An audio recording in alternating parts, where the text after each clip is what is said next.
We're going to talk Brian Kelly and Lane Kiffin a little bit.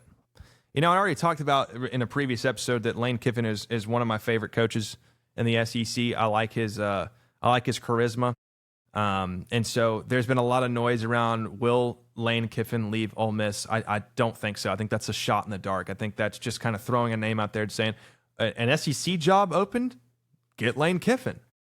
LSU's job opening, that just opened up. Brian Kelly's fired. Their first call should be Lane Kiffin. No.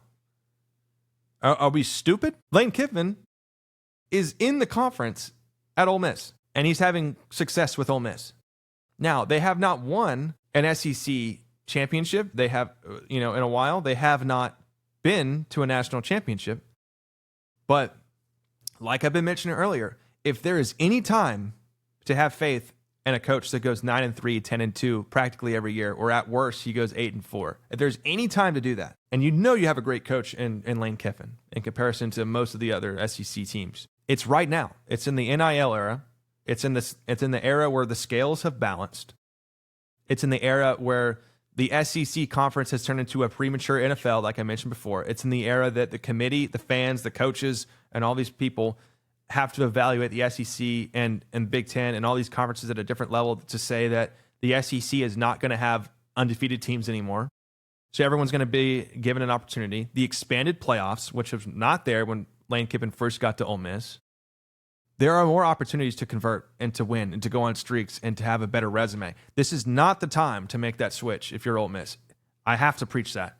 It is not the time. What is the point of Lane Kiffin? If you are Lane Kiffin, what is the point of you going to LSU? Now it's a top 3 job to take in the national football, or nationally. For sure. I'm not going to argue that. Let LSU figure that out.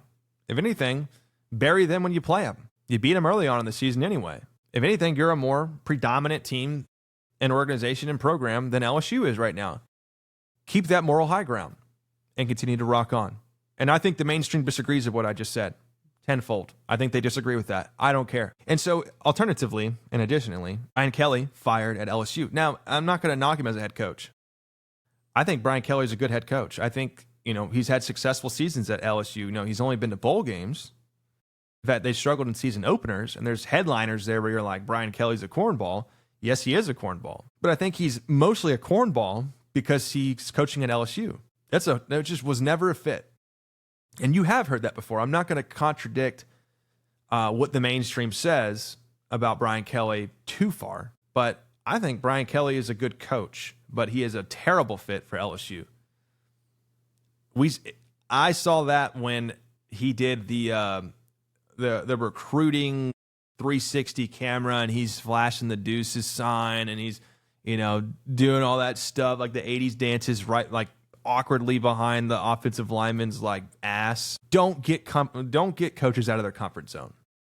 You're going to look silly. So Brian Kelly's next step, in my opinion, is I'm searching for an ACC/Big Ten school that has a coach opening. And this is the perfect time of season to really get into that with the coaching carousel that's going to precede us in 2026. Florida's coach was fired, Billy Napier. James Franklin was fired from Penn State. Brian Kelly was fired from LSU. People are going to be calling Dan Lanning. People are going to be calling Tulane's head coach. There's been a lot of job openings that have come up out of the ground. So, and I think I'm missing 1 or 2 teams that fired their coaches. So, it's going to be interesting. It's going to be interesting. But if I were Brian Kelly, I'd be looking to the Big Ten. Michigan might fire their head coach. Who knows?